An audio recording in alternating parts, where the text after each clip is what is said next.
Particles, the little annoying graphical things in the world. But with objD we can actually modify those easily in a wrapper for the particle command.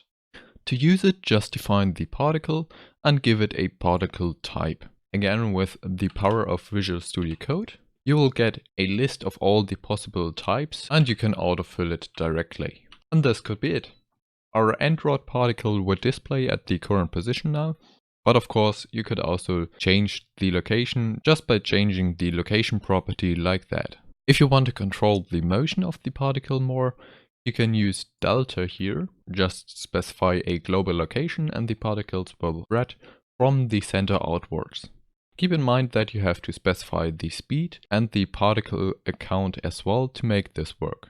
And at last we have the force property. Set this to true if you want to be able to watch the particles from a distance.